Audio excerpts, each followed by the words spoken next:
Once again, welcome everyone to another Birdie Hour Talk. I'm Debbie, a board member and the secretary in the executive committee of SFBBO. Since last year, while on the board, I have been motivated and inspired by the dedicated volunteers, staff, and supporters such as you. Some of you may know my association with SFBBO began in 2000 as a bird bander, which I am still today.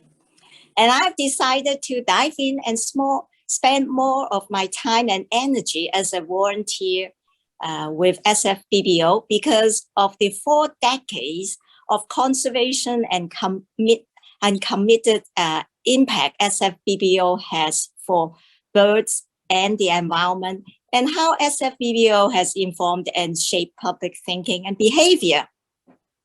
And like Serena said, we can't do it alone without your support.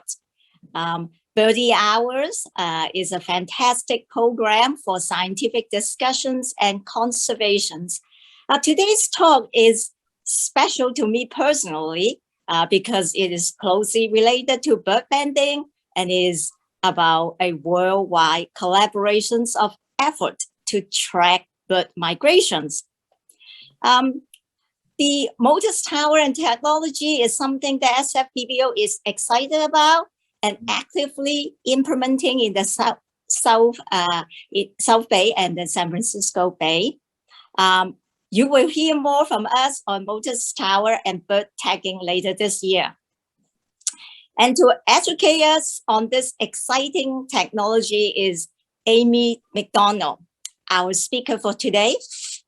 Amy currently works for Birds Canada as the British Columbia Motus Wildlife Tracking System coordinator, and she's been doing this job for close to 2 years.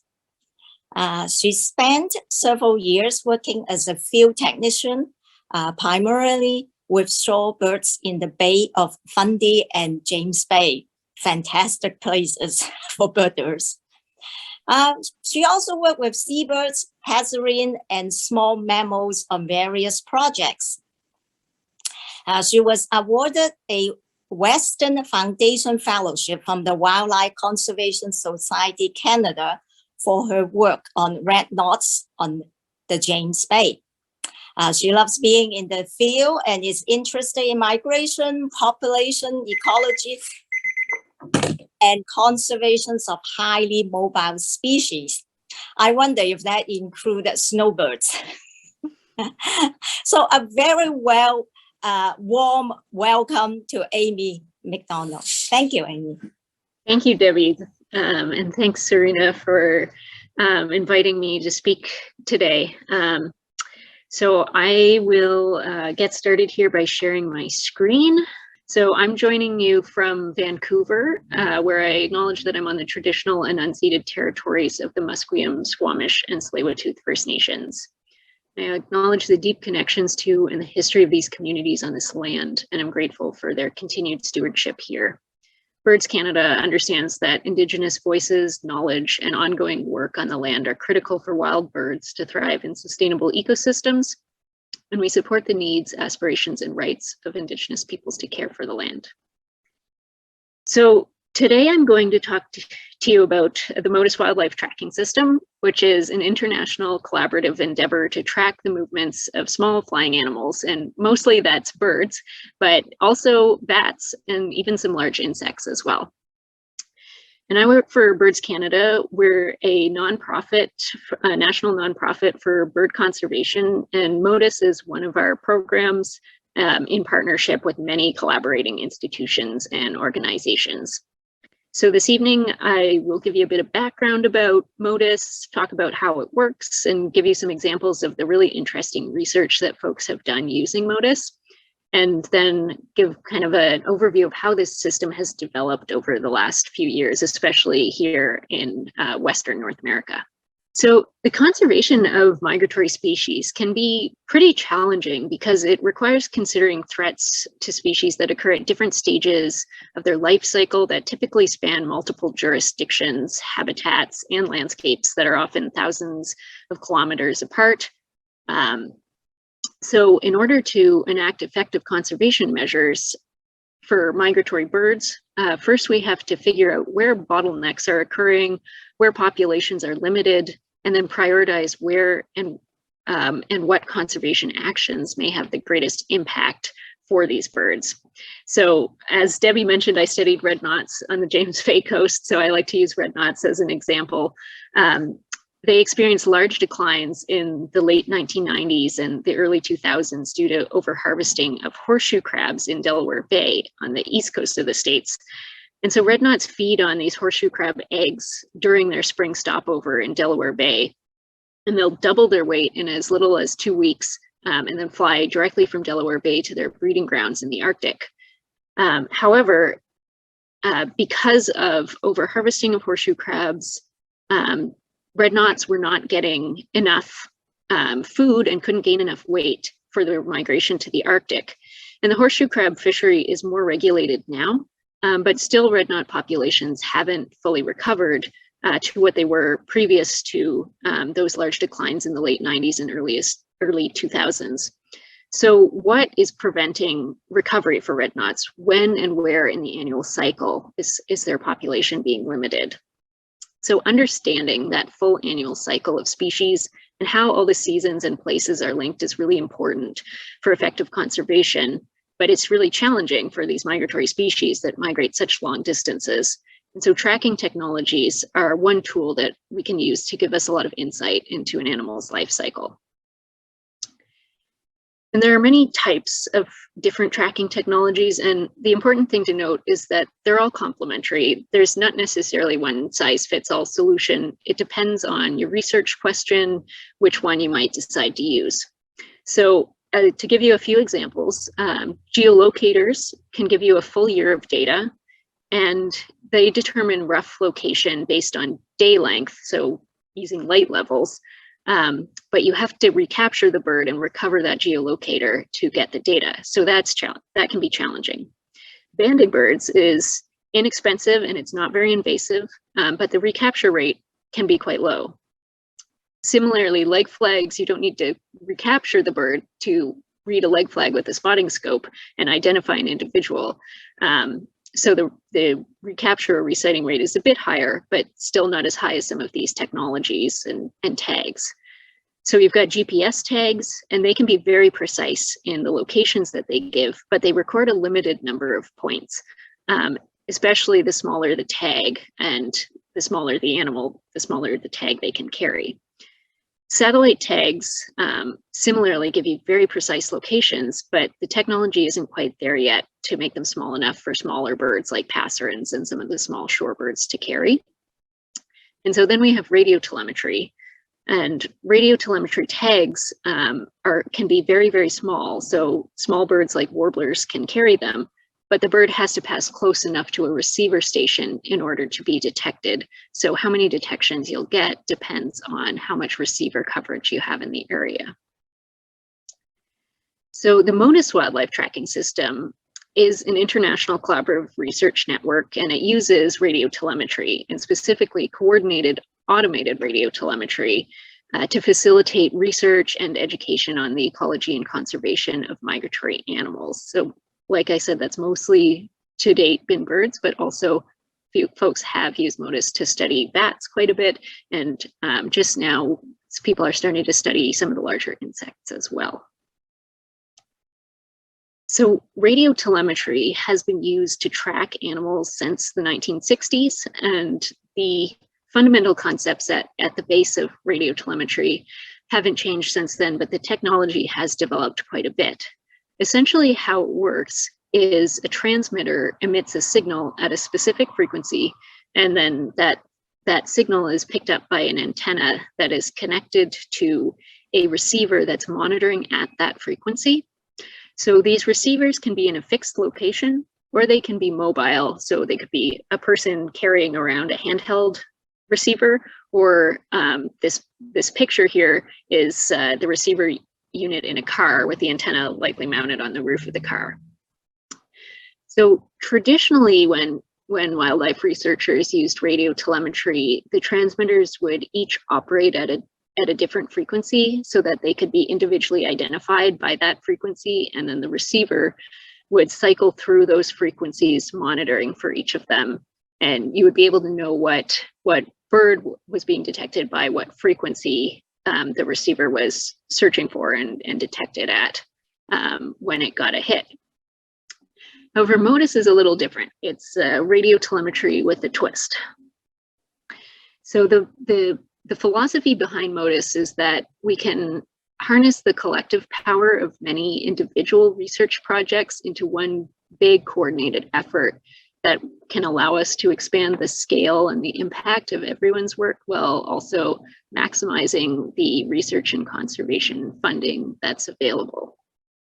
Essentially, using MODIS, we should all be working together. So instead of having all the radio transmitters operating on different frequencies, the transmitters are all operating on the same frequency and emit signals at that specific frequency but they're still individually identifiable because they have a digitally encoded ID.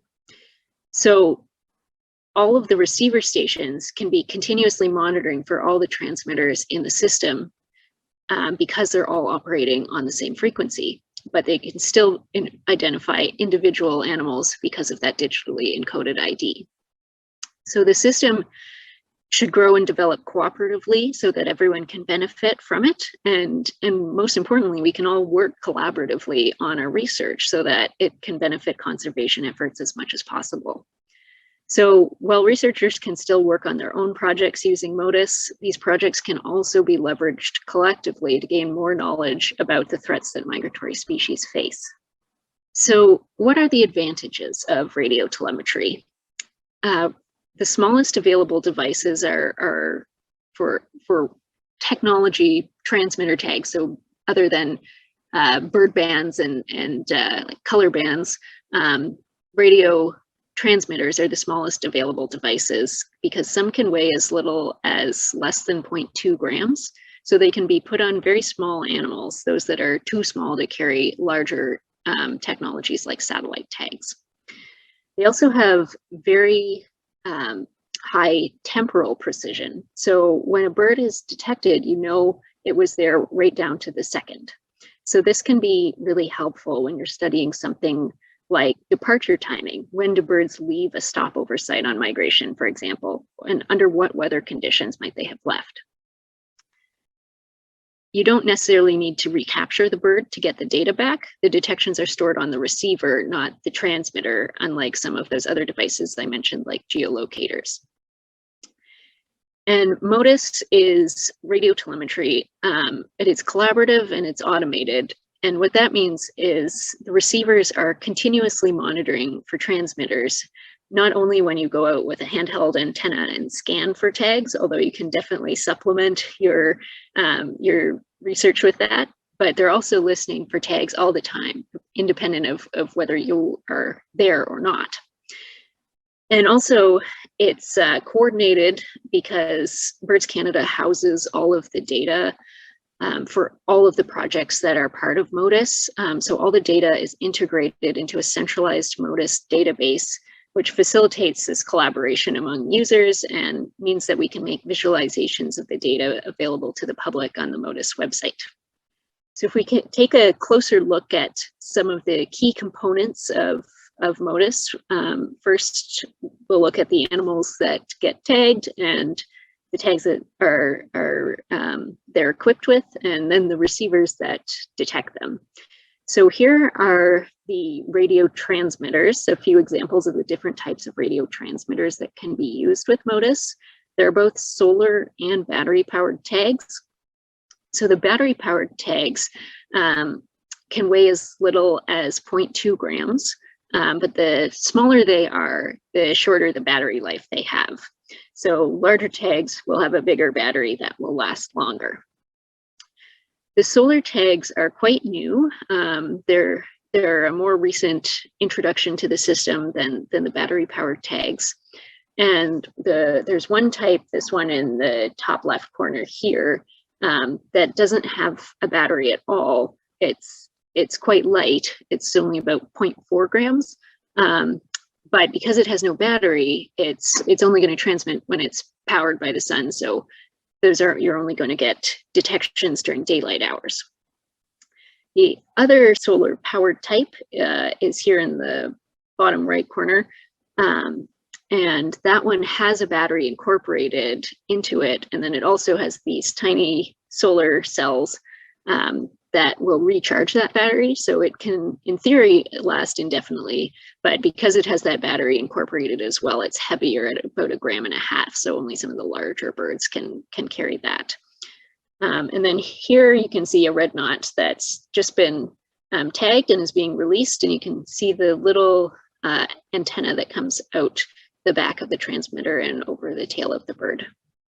And then here are some examples of receiver stations that detect these tagged animals. And you can see that they come in all kinds of forms in all kinds of different places and habitats. So I've got a few examples here of like a mini MODIS station that is in the Montana hills, or there's antennas for a MODIS station attached to a fire tower in Pennsylvania. You might have a pop-up standalone tower with a mast and tripod setup that you can see here in New Brunswick. And then you can even have some on like a urban office building in downtown Ottawa, Gatineau area in Ontario and Quebec.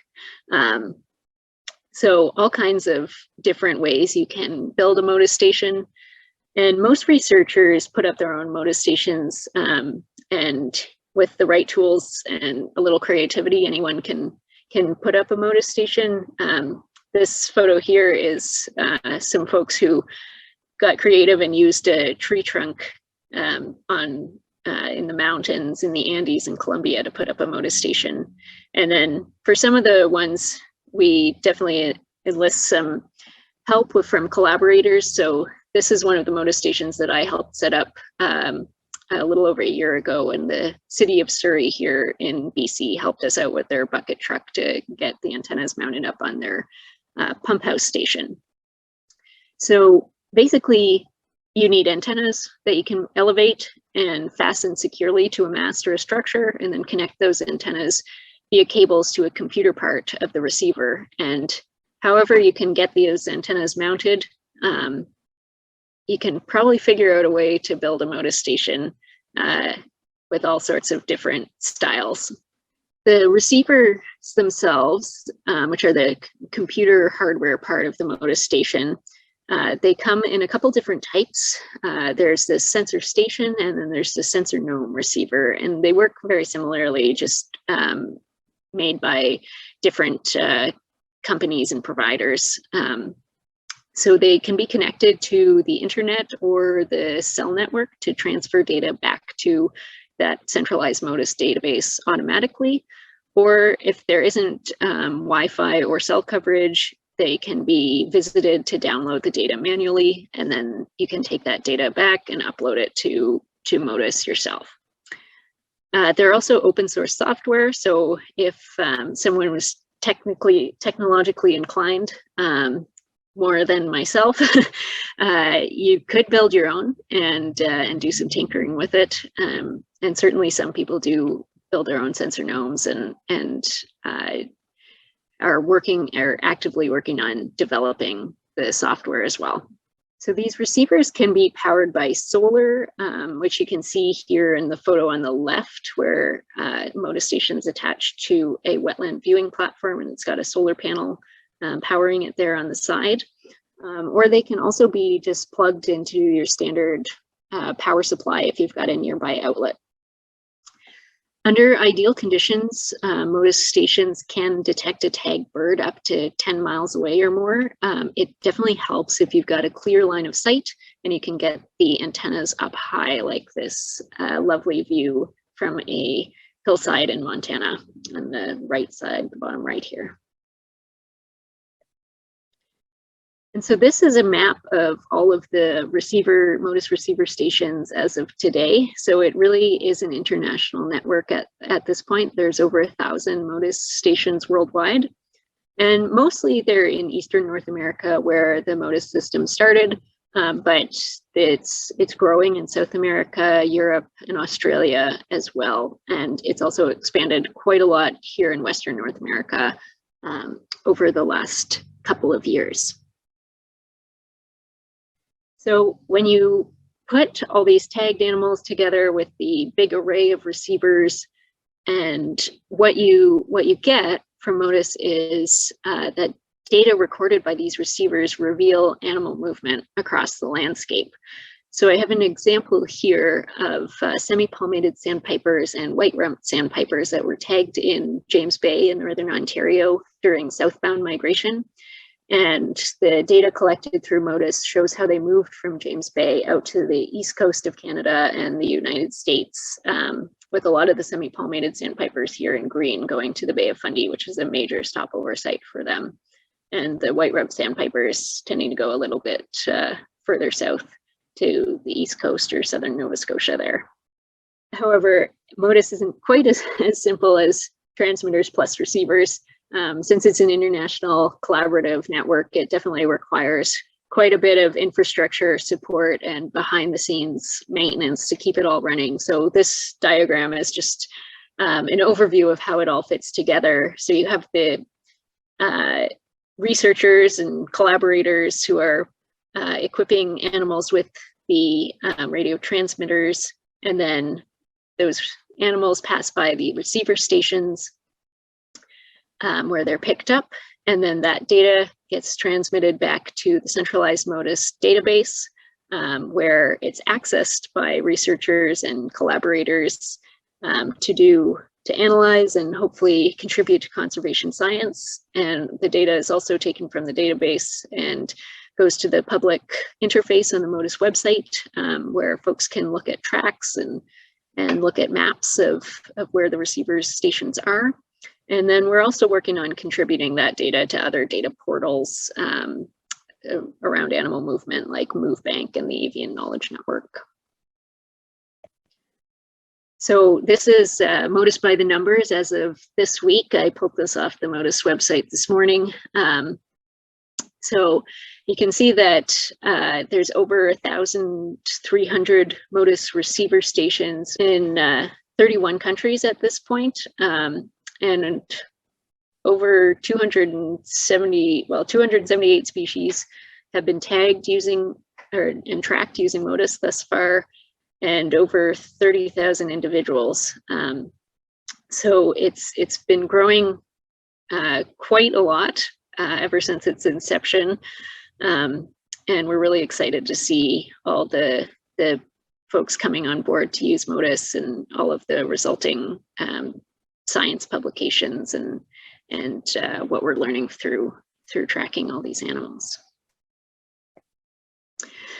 So now that I've kind of given a quick overview of how MODIS works and what's involved in it, I wanted to share some of the really excellent science and research that folks have been doing using MODIS.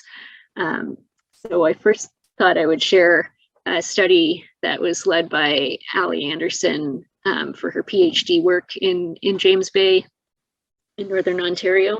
And James Bay is a really important stopover site for many species of shorebirds, and they stop there in large numbers on southbound migration. It's one of the first places that they stop after they leave their breeding grounds in the Arctic. And so the James Bay Shorebird Project maintained 8 MODIS stations along the James Bay coast. And then there were many other MODIS stations maintained by various other MODIS collaborators to the south of James Bay. And so field crews working in James Bay captured shorebirds using MISNets at 3 remote field camps along the James Bay coast, and deployed radio transmitters on 6 different species of shorebirds: white-rumped sandpipers, semi-palmated sandpipers, least sandpipers, pectorals, semi-palmated plovers, and lesser yellowlegs. And so the field crews glued the transmitters on the rump of the shorebird so that they would come off when the bird next molted, and they weren't stuck carrying a tag and carrying extra weight once the tag's battery died and it was no longer transmitting. And what Ali found through her research was that birds that were able to put on more fat before they migrated further south from James Bay made fewer subsequent stops in other parts of North America. So this figure here, you've got the relative departure fuel load, which is essentially how much fat the bird has put on. And then the probability that they would make another stopover south of James Bay. So the more fat that the bird was carrying to power their migration, the less likely they were to make another stop. And shorebirds are capable of making some really, truly impressive long distance flights. And this map on the right here is an example of a semi-palmated sandpiper that was tagged in James Bay and detected on MODIS stations there. And then based on the time that elapsed between those detections in James Bay and a detection on the north coast of South America, it appears that the bird flew pretty much nonstop or nearly nonstop to get to the north coast of South America. So it's really amazing how they can double their weight putting on fat during these stopovers and then burn it all, arriving extremely skinny after a multi-day nonstop flight thousands of kilometers away. And similar to that, the birds that were putting on more fat during the stopover in James Bay were also more likely to be detected again on MODIS stations to the south of James Bay. So here again, we've got the amount of fat that they're putting on and then the probability of getting another detection on the MODIS array south of James Bay, which suggests that the birds that were in better body condition with more fat reserves to power their migration were maybe more likely to survive that migration, which is a very energetically expensive task. And Ali also looked at whether different species behave differently or showed different migration strategies based on their total migration distance. So in shorebird terms, least sandpipers and semi-palmated plovers are relatively short distance migrants migrating only 4,000 to 5,000 kilometers to spend their non-breeding season in the southern US and the Caribbean. And then semi-palmated sandpipers and lesser yellowlegs are medium distance migrants, and the white rump sandpipers and pectoral sandpipers are long distance migrants going up to 11,000 kilometers to their non-breeding grounds. And so those species that had a longer total migration, like the white rumps and the pectoral sandpipers, spent a longer time stopping over in James Bay, about 3 weeks instead of 2 weeks on average. And they also put on more fat before they left James Bay than the shorter distance migrants like least sandpipers and semi-palmated plovers. So Ali was able to combine MODIS data with body condition data measured when the bird was captured in order to put those MODIS transmitters on to find out some really interesting information about shorebird migration and the different strategies employed by different distance migrants. Now I'm going to switch gears and tell you briefly about some really incredible research that's been done on thrushes on their northbound migration by Dr. Camilo Gomez and Dr. Ana Gonzalez, who are researchers with the NGO Selva in Colombia. And so Dr. Gomez studied gray-cheeked thrushes migrating north from a stopover site in northern Colombia and found that they were making flights of up to 3,000 kilometers from this site.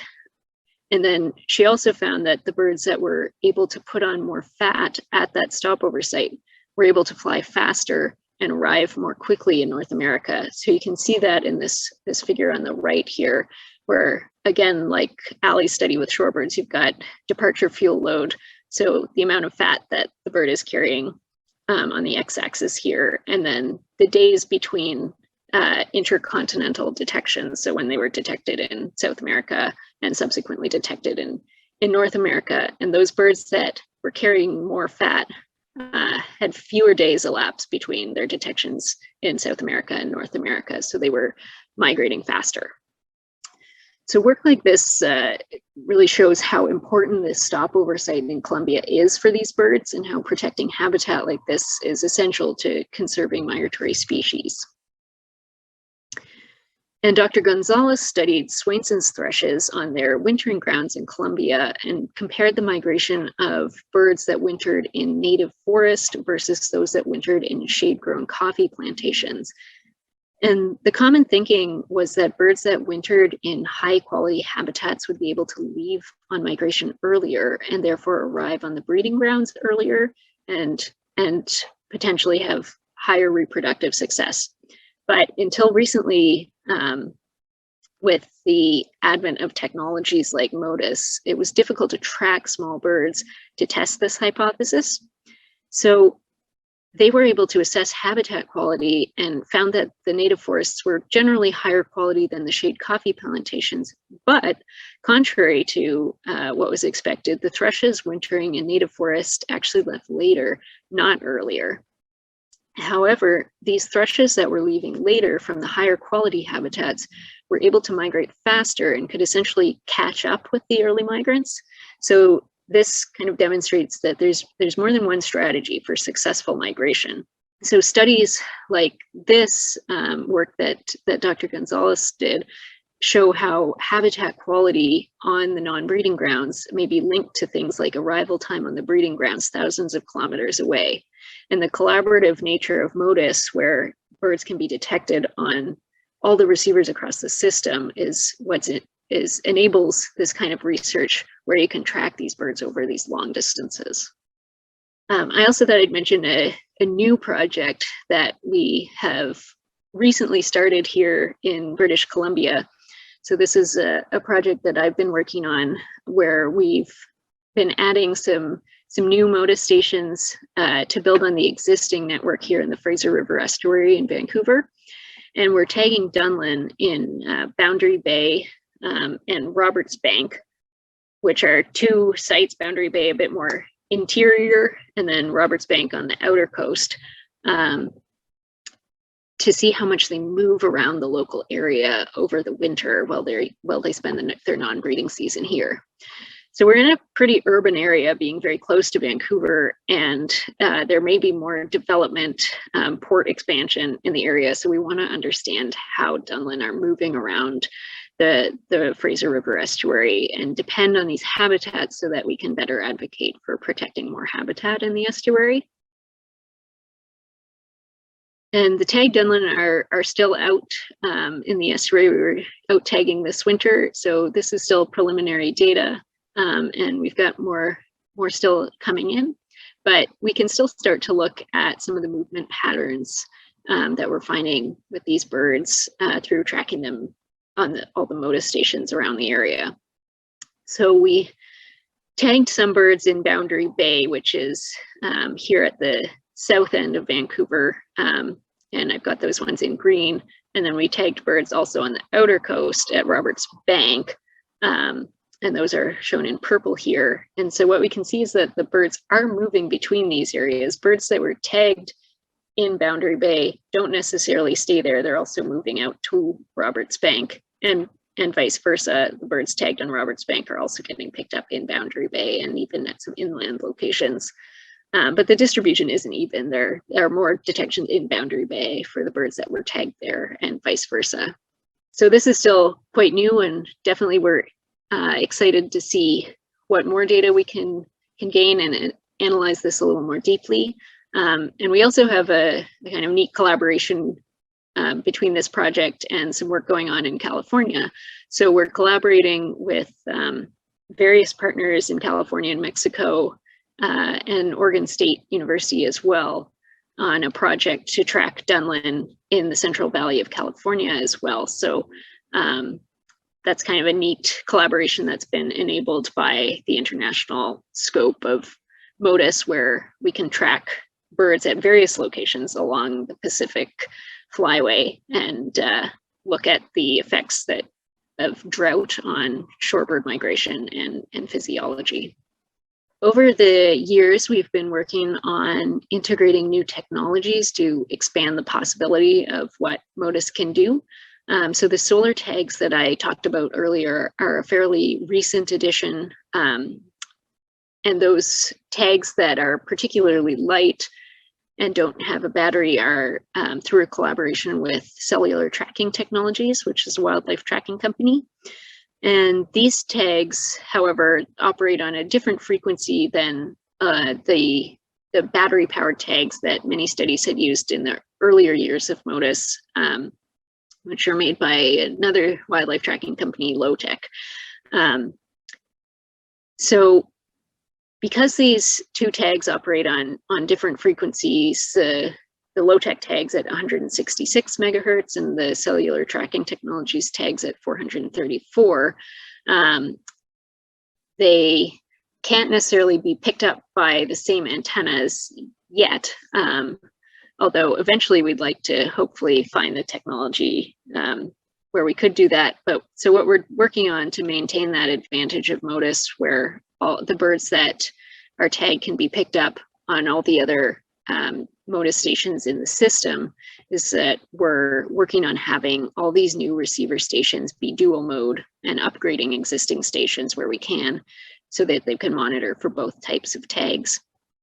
And at the moment, that means having two types of antennas. So you can see that here, these large antennas are detecting tags that emit signals at 166 megahertz, and then these smaller antennas pick up those at 434 megahertz. And another exciting new technology from Cellular Tracking Technologies is what they're calling nodes. And so these are mini receivers that can be arranged in a grid or any sort of configuration, but often it will be in a grid, and then they can detect MODIS tags as well as like a normal MODIS station can, but they have quite a much smaller detection range. However, because they can be arranged in a grid, they're much smaller and less intensive to set up. You can use them to study much finer scale movement. And so that enables really fine scale tracking technology. And then the signals that they detect get sent back to one main traditional MODIS station, and then that data still all gets included in MODIS data. So that's enabling some of the fine scale tracking, complementing that really broad scale tracking that the larger MODIS stations facilitate.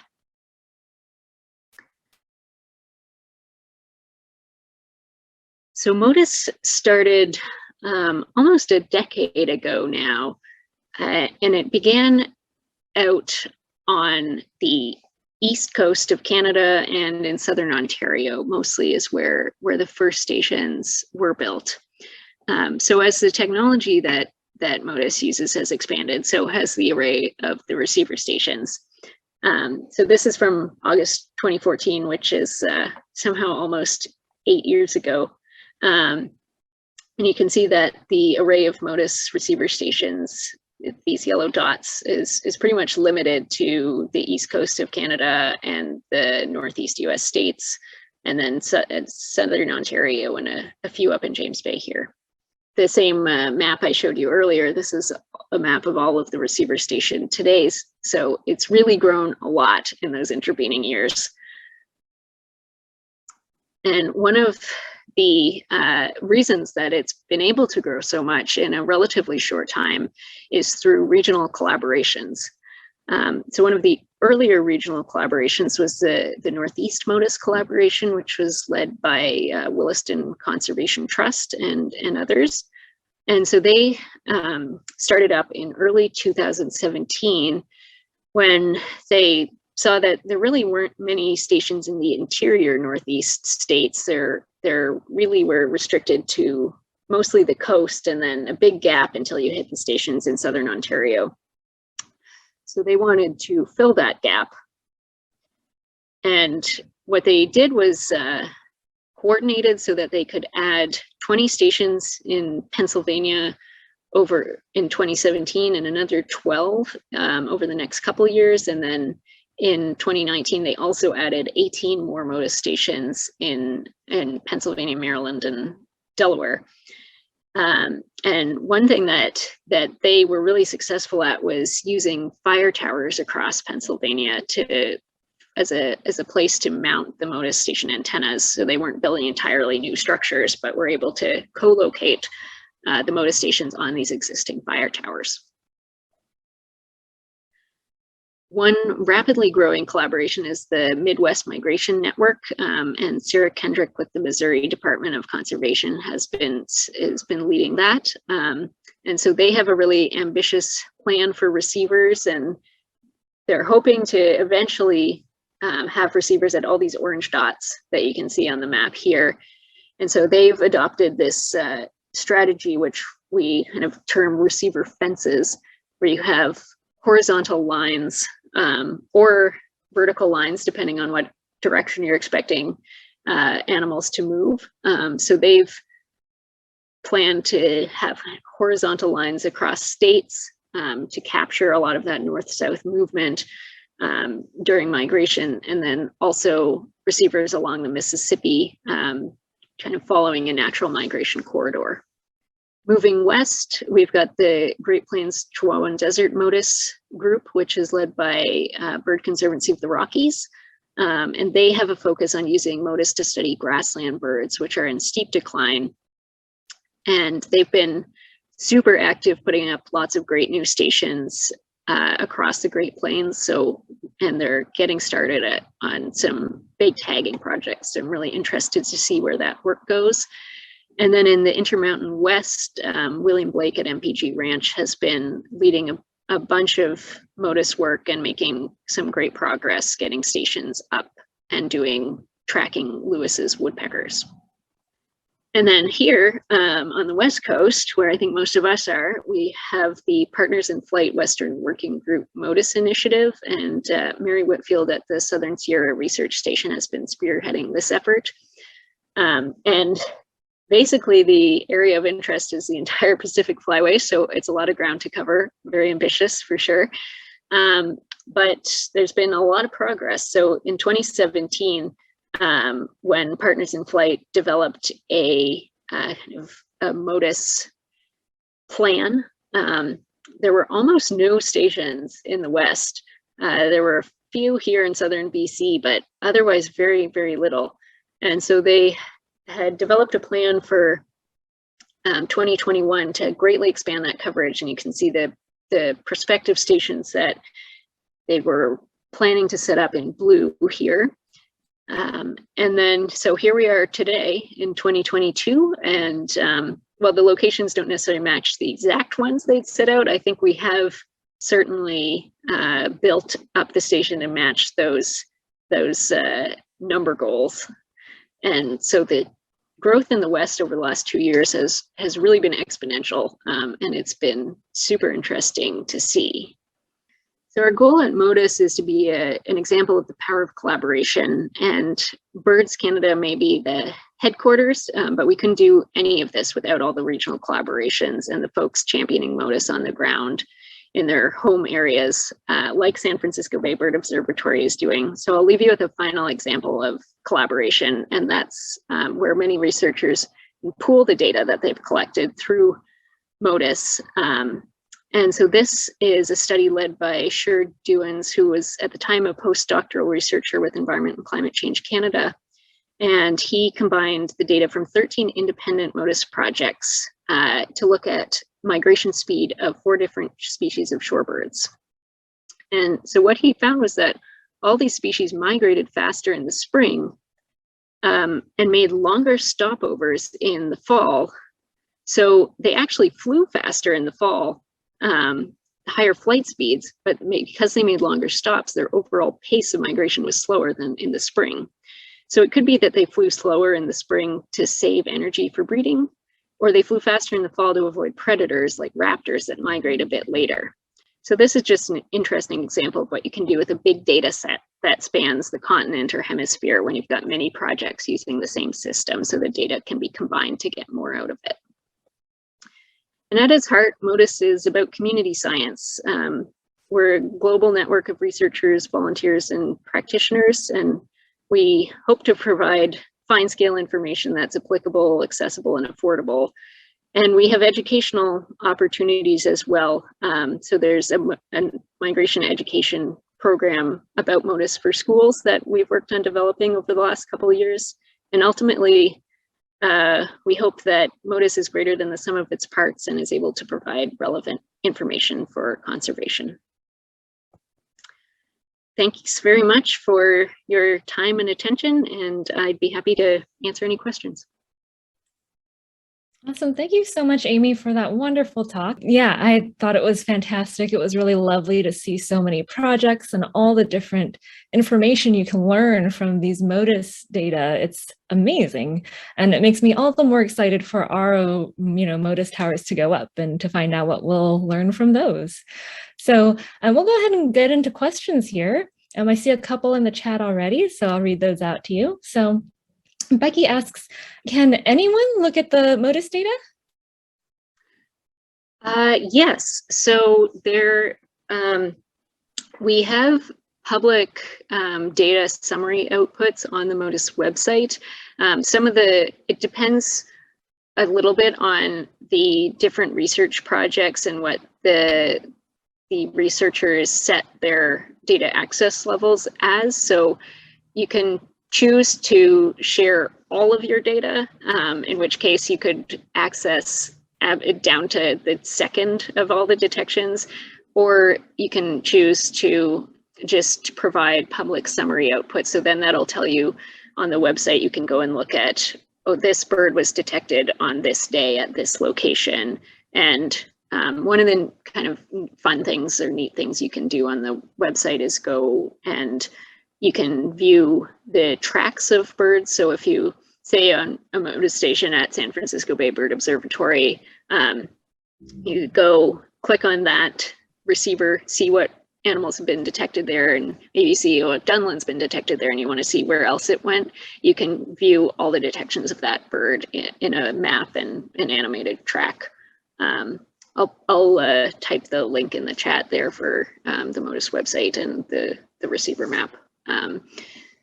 And there are a few projects that if you're working on a really sensitive species that the data might be private, but overall for the vast majority, there's at least summary public outputs. Yeah, really cool stuff. Hopefully we'll have something on there soon. We only have one tower up right now, and that's at Coyote Creek Field Station in Milpitas. We're hoping for 2 more to go up in the near future, but some parts are back ordered. So another question is from Linda. Why are there no MODIS towers in New Zealand and the eastern coast of Australia? I guess it just hasn't been picked up there yet. I think that certainly it depends on what your research goals are, what technology you're going to use. And there's definitely a kind of a bit of an initial investment with MODIS. It's not easy to necessarily get a bunch of stations up.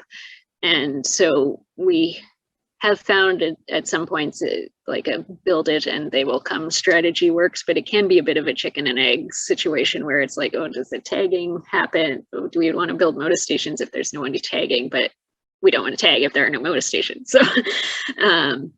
So, I wouldn't be necessarily surprised if it happened in the future, but they may just be using other tracking technologies at the moment. Yeah, hopefully someday in the future, we'll start to see some towers pop up there if they're not already doing other tracking.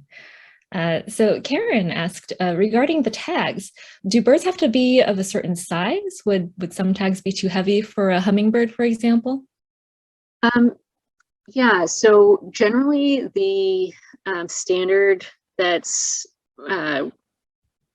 recommended and by animal care committees and is that tags should be a maximum of 5% of an animal's body weight, but for the most part under 3. And honestly, I try to keep it for like the Dunlin we're tagging under 2%. So it depends on, I'm not going to attempt to do the mental math in my head right now, but some of the really small tags might be small enough at 0.2 grams to go on a hummingbird now, but I don't actually know of any projects tracking hummingbirds using MODIS. I know people have used PIT tags, passive integrated transponders on hummingbirds, but the smallest birds that have been tracked using MODIS that I'm aware of are some of the smaller warblers. but yeah, 3% of a bird's body weight is generally the threshold that that people go by to ensure that there aren't negative impacts on the animals. Awesome. And then another question is, where is the MODIS education curriculum available? Yeah, there's a, on the MODIS website, there's a migration education page. I will pull that up and put that in the chat right now. So here's, let's see, there's the receiver map. And so using that, you can zoom in on any receiver of interest and click on that, and that'll bring up a little pop-up, and there'll be a spot where it says tags detected, and then you can click on that to see what's been picked up there. And then here we have migration education. So under the MODIS education program, there's some resources for educators, and then the main part of it is under student activities, where there are a few different case studies that have been developed for certain species. So there's one for red knot, one for semi-palmated sandpiper, barn swallow, and Swainson's thrush. And those have been developed for grades 7 to 12 students. And they're meant to be so that any educators can take them and run with it. So they can be fairly kind of self-directed or implemented. Yeah, and for those who don't know, we are actually going to be developing a curriculum for high school students around MODIS. So we'll definitely be making use of that resource from Awesome. the MODIS website. Yeah. And then a question for us over at SFBBO is, what MODIS related projects are we planning? So I mentioned that we have the tower that has just gone up at Coyote Creek Field Station. We are planning to also put one up at the Don Edwards National Wildlife Refuge headquarters in Fremont, and one in Palo Alto as well. And so, we'll probably be detecting things like Western sandpipers and dunlin that have already been tagged. Hopefully in the future, we'll be able to actually put some tags on birds as well. I think there's some interest in doing some tagging of common yellowthroats at the banding station, since even though they're here year round in the bay, we tend to not really catch them so much in the winter. So we're interested to see where they go. There's also interest in doing some work with phalarope and to better understand that. So there are other projects as well. And if you have more specific questions, I can send an email out to our banders and they can better answer them for you. But thanks for your interest in that. And before I move on to additional questions, it is almost 7 p.m. here on the Pacific Coast. So if you do need to head out, I want to thank you for spending time with us and listening to this great presentation by Amy. But we do have a few more minutes, so we are happy to stay on to answer more of these questions. So we'll continue with that. So the next question is from Debbie. How can citizen scientists get involved? Yeah. That's a great question. So MODIS is certainly there's opportunities for nature clubs and groups to host MODIS stations. I've worked with a couple of nature clubs in northeastern BC actually that have been expressed interest in hosting a MODIS station. So that's something we have worked to make happen. And then in terms of tagging is generally, it's been mostly carried out by a lot of independent research projects. So it's possible that bird observatories may get involved that way.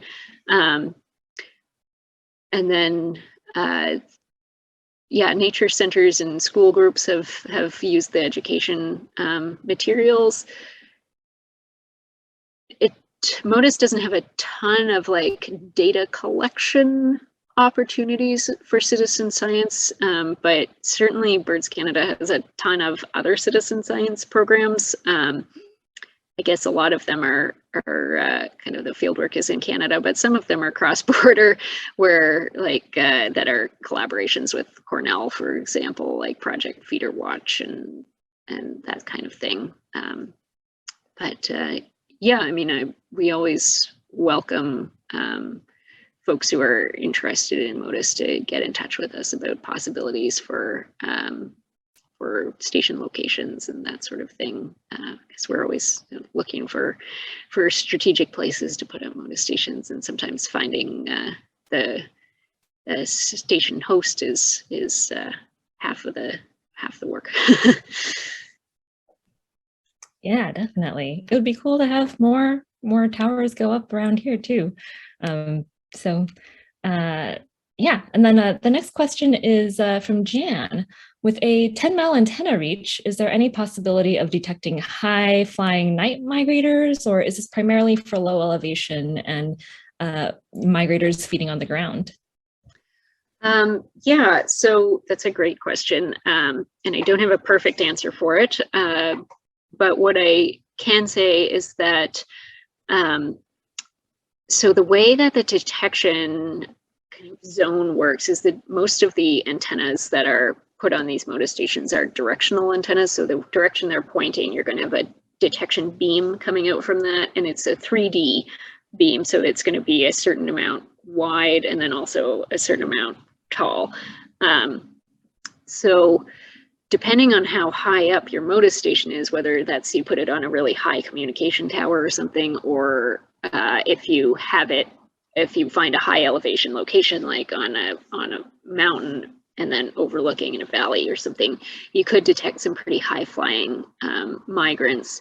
And we don't have a super clear idea of exactly how high the altitudes that these birds are at when they're being detected. But that's something that has been explored and is being worked on, particularly by some researchers in the eastern US who have done a project where they were using MODIS to study shorebird migration, mostly through areas where there would be offshore wind development.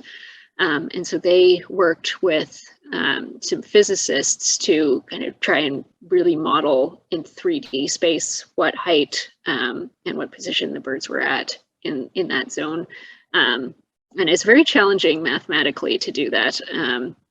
But definitely those stations that were on offshore platforms, they were quite high and in very open areas, and they were detecting a lot of migrating shorebirds, which are often migrating at fairly high altitudes, I believe. So certainly there's potential for detecting birds flying quite high, and generally MODIS is better at detecting birds in flight than birds foraging on the ground, just because then the antennas of the transmitters are closer to the height of the antenna on the receiver station, and they're less likely to be obscured by like vegetation on the ground that the bird is moving through, and that kind of thing. Oh, interesting.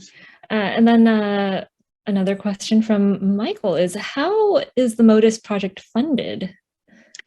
Yeah, well, we have a number of grants. So Birds Canada has been received and has been kind of actively seeks out a number of grants that fund a lot of the MODIS work. Certainly the MODIS work that's like involved in the database and kind of the back end operations of the system.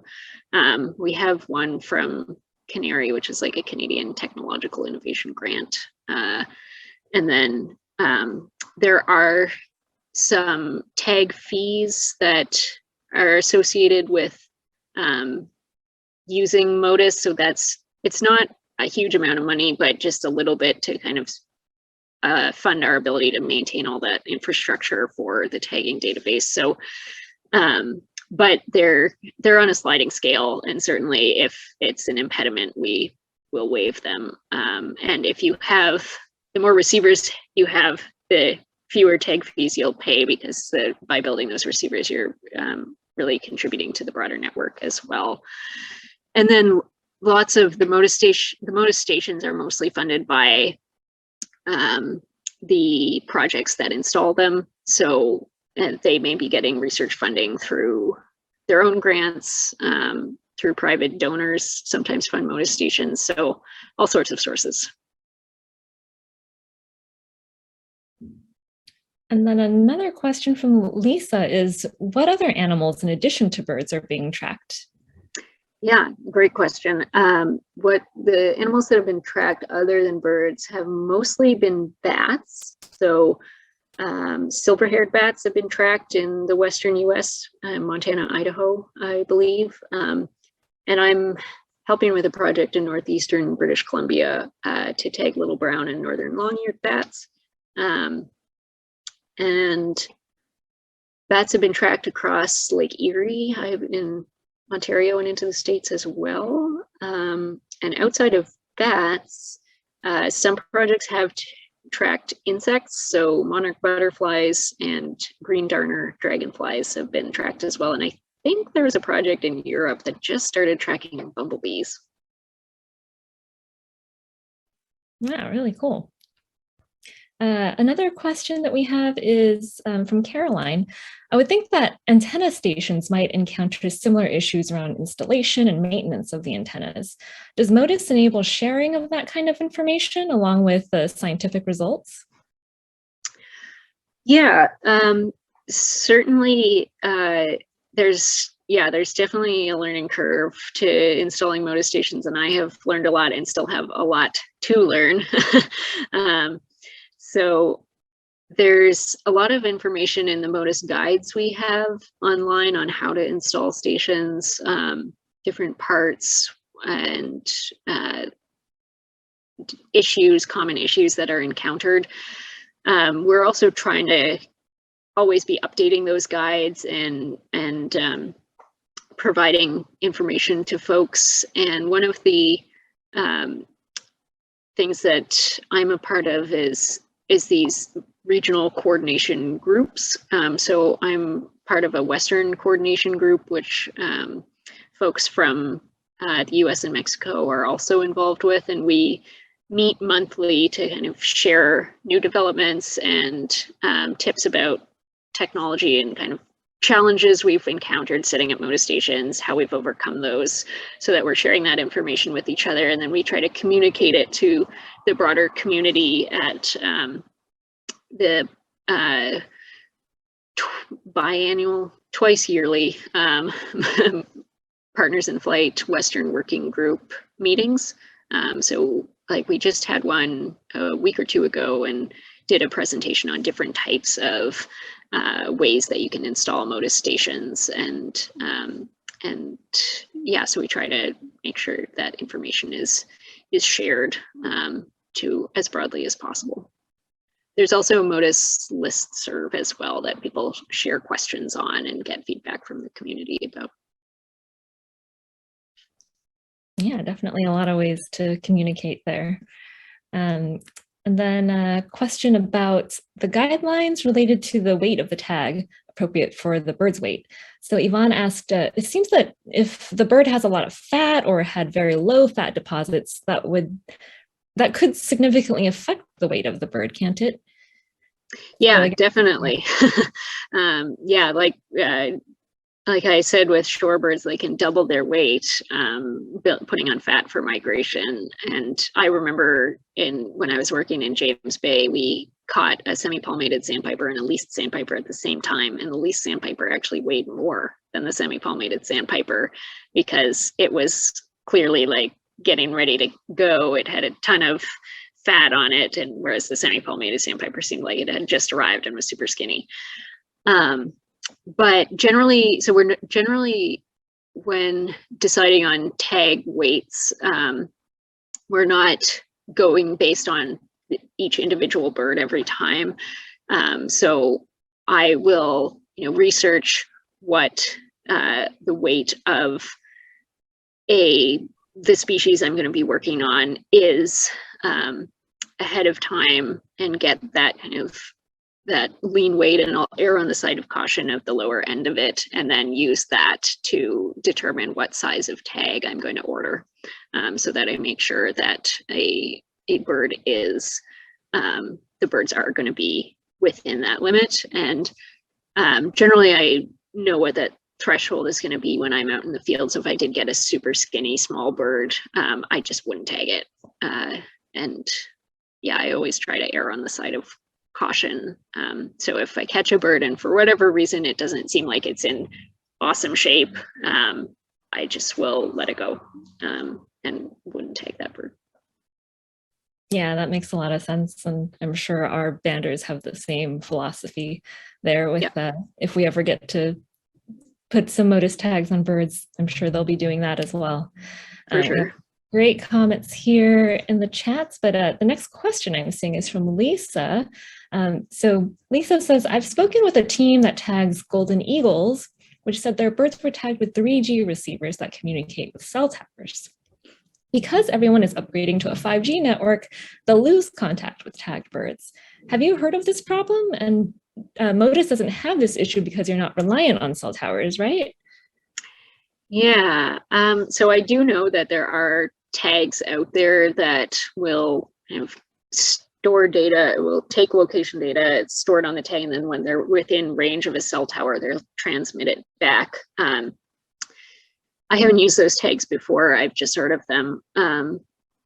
And yeah, I think it sounds like there could be issues with that because of upgrading to 5G. But to be honest, I'm not super up to date on this different kind of what the differences between these different types of cell networks are. Because the Motus tags are not transmitted over cell at all, it won't be a problem for logging those detections of birds on the Motus receivers. Some of the receivers do transmit data back to the centralized Motus database over the cell network. Others do over Wi-Fi or through manual downloads.